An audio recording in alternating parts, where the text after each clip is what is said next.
"You're going to regret this forever," I shouted, gripping the kitchen counter for balance as hot coffee splashed across my head. The searing liquid burned, but the shock in my 6-year-old son's eyes cut deeper than any pain. I had finally said no, a refusal that had been long overdue, to my wife Madison about footing her mother's mortgage. That single refusal had ignited a fury I didn't know she could summon. Before we get started, be sure to subscribe to Family Tales by Ethan so you never miss out on these fascinating true stories. And let us know in the comments what you're watching today. It started innocuously, as most things do in relationships that spiral into something unrecognizable. Madison had always been charming, magnetic in a way that made you feel like the center of her universe. We met at a mutual friend's wedding in 2016. Her laugh, the way she could hold a room with just a smile, it was intoxicating. She worked in medical sales, wore her confidence like armor, and seemed to have life entirely under control, the kind of person I aspired to become. We married after 18 months, and our son, Oliver, came 14 months later. The first time Madison threw something at me, I was stunned. Oliver was barely 2, toddling around the living room as a coffee mug nearly hit my head, half shattering on the hardwood behind me. She cried, apologized, blamed stress, her mother's health, work pressure, lack of sleep. I believed her.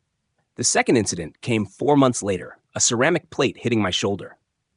By the time Oliver was 4, I had stopped keeping count. Domestic violence, as a 6'2" man with a 5'5" wife, is almost invisible to the outside world. Friends, family, even doctors, nobody wants to believe it. The cabinet incident was my wake-up call. During an argument about spending, Madison swung a cast-iron skillet at my face. I ducked, but my lip didn't dodge completely. It split from corner to middle. At the ER, I lied, saying I walked into a cabinet. The nurse gave me a look that seemed to say, "I know you're protecting someone, but who and why?" She stitched me up, handed me a pamphlet on domestic violence, one showing a woman cowering in a corner. I threw it away in my car 2 weeks later, unable to face the truth it implied. After the coffee incident in January 2023, I finally began recording everything.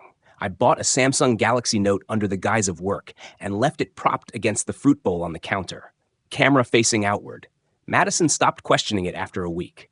The first recording wasn't for court. It was for me. To prove to myself I wasn't losing my mind. That day, Oliver had come home from preschool with a stick figure drawing of our family, proudly showing it off. Madison barely glanced up from her phone. "That's nice, baby. Do you like it?" I asked. Her tone went cold.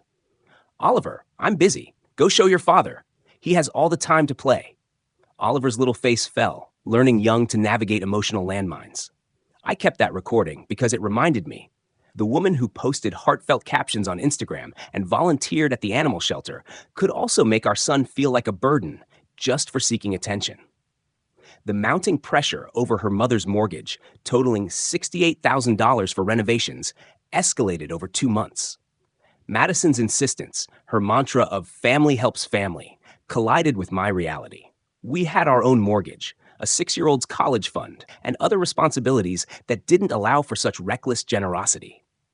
That evening, while making dinner, Oliver's favorite chicken and rice, she snapped, "You just don't care about my mother.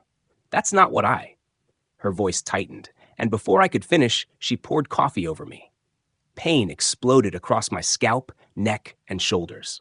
Oliver screamed. Madison set the pot down, deliberately, as if to demonstrate the consequences of disobeying her demands. As I ran cold water over my shaking hands, I realized the coffee wasn't the turning point. The real terror came from Oliver, 6 years old, asking, "Is mommy going to hurt daddy again?"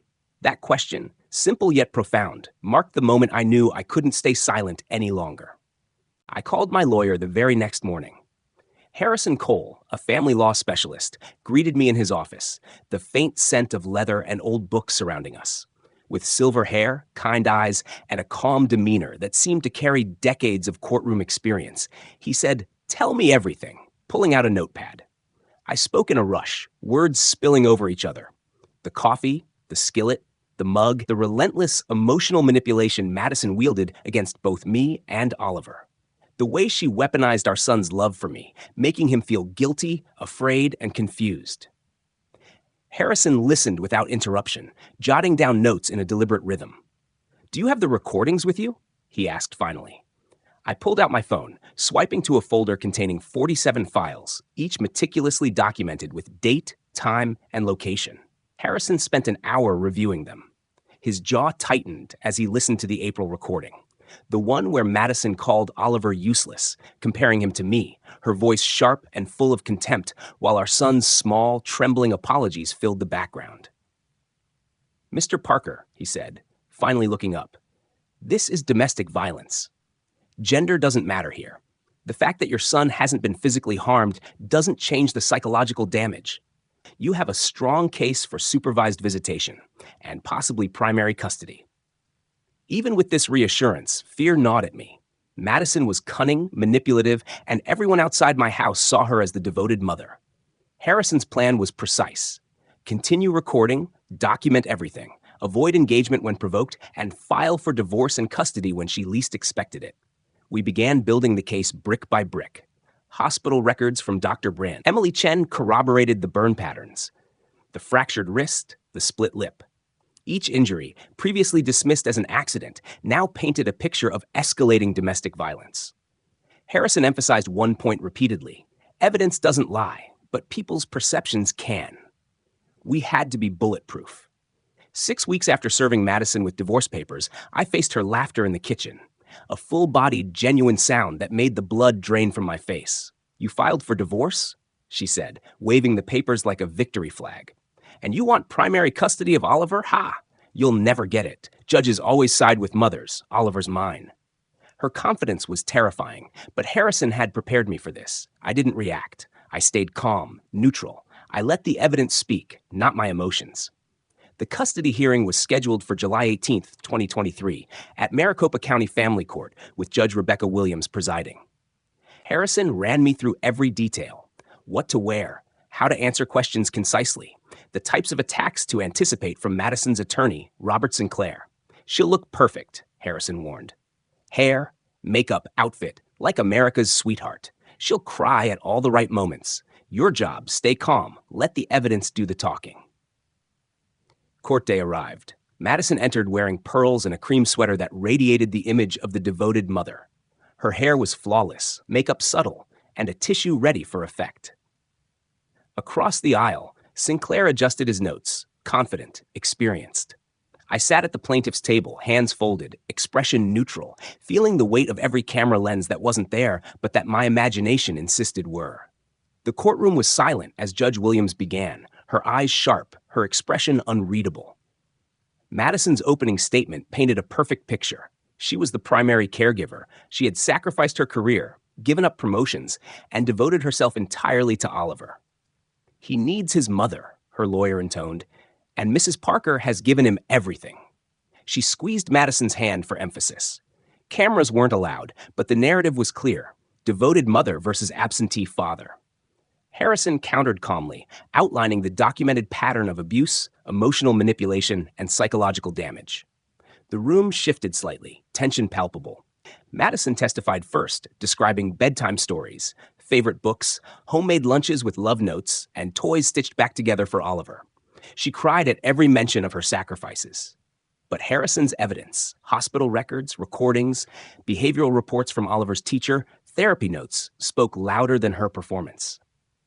When it was my turn, I described our life: coaching soccer, building Legos, helping with homework, never missing a school event or doctor's appointment. I recounted the escalating incidents of violence: the coffee, the skillet, the mug, the fractured wrist, and the fear in Oliver's eyes. I explained why I had recorded everything: to protect him, to protect the truth. The recordings played in court, each one unraveling Madison's carefully crafted image. April, May, June, they revealed emotional abuse, threats, and manipulation. Judge Williams listened silently, pen paused, eyes steady. The courtroom held its breath as the reality of the situation became undeniable. When it came time for Oliver to speak, the court ensured it was in a safe, child-friendly environment with a social worker present. His words, hesitant but clear, painted a picture of fear and confusion, a 6-year-old burdened by a parent's anger. The judge's ruling was firm: Primary physical custody was awarded to me immediately. Madison received supervised visitation every other Saturday, with fees and oversight in place. Legal custody remained shared, but Oliver's safety and emotional well-being took priority. The verdict stripped away the veneer of perfection Madison had cultivated. Tears ran freely, genuine and unmasked. "I'll change," she whispered, desperation in her voice. But her choices had consequences.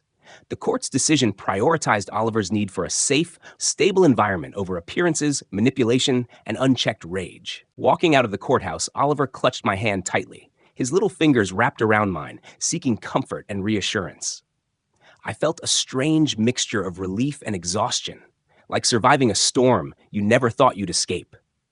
The press wasn't allowed inside, but whispers followed us down the marble steps. People glanced, phones raised, cameras clicking from a distance. For the first time in months, I felt the weight of Madison's manipulation lifting. We drove home in silence. Oliver leaned his head against the car window, eyes heavy with fatigue and lingering fear. "Daddy," he murmured, voice small, "can we go play Legos when we get back?" My heart swelled. Simple, innocent, normal, a life he deserved and had been denied for too long. I smiled, squeezing his hand. "Of course, buddy. We'll build the biggest castle ever." That night, after tucking him into bed, I sat alone in the living room, replaying the courtroom moments in my head. Each recording, each hospital report, every meticulously logged detail had mattered. But it hadn't just been about winning. It had been about protecting Oliver, preserving his sense of safety and trust in the world.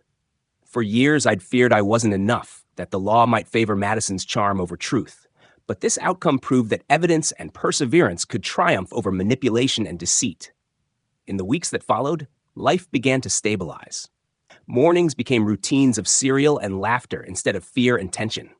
Evenings were filled with homework and bedtime stories. Legos sprawled across the living room floor, not shards of broken mugs or burned countertops.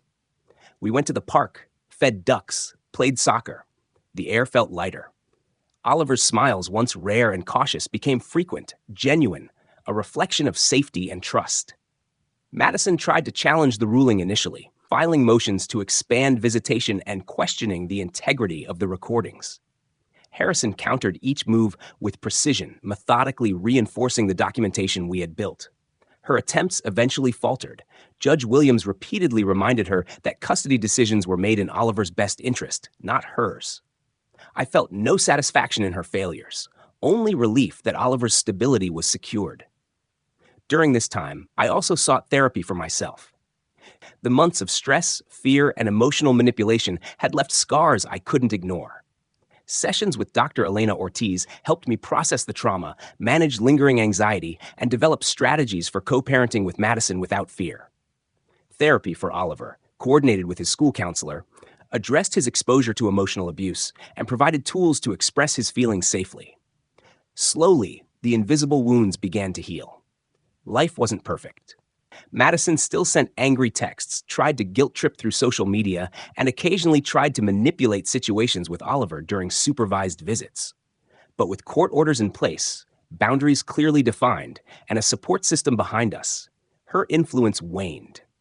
Each attempt to intimidate or manipulate was met with calm documentation, patience, and adherence to legal protocols. One evening, as I watched Oliver drift to sleep, I realized the most profound victory wasn't the court ruling. It was the reclamation of his childhood. Free from fear, free from manipulation, a space where he could simply be a kid. My own life, once entangled in fear and frustration, began to open up as well. Opportunities, friendships, and passions I had neglected started resurfacing. The sense of being trapped lifted, replaced by cautious optimism. Months later, sitting at Oliver's school play, I caught Madison's gaze across the auditorium. She appeared composed, her mask firmly in place. But I no longer felt threatened. The court's decision, the structured visitation, and our evidence-backed custody arrangement created a boundary she could no longer cross. Her power over our lives had diminished, reduced to the limited moments granted by the law. I left that day feeling a mixture of sadness and gratitude. Sadness for the part of Oliver's early years that had been stolen, and gratitude for the opportunity to reclaim them. For the first time in a long time, I felt a quiet confidence that we could face the future unafraid. Life after abuse is never simple, and trauma never fully disappears. But with vigilance, support, and relentless commitment, healing is possible. For Oliver, for myself, and for anyone caught in the shadows of manipulation, the path forward is built on boundaries, evidence, and unwavering love.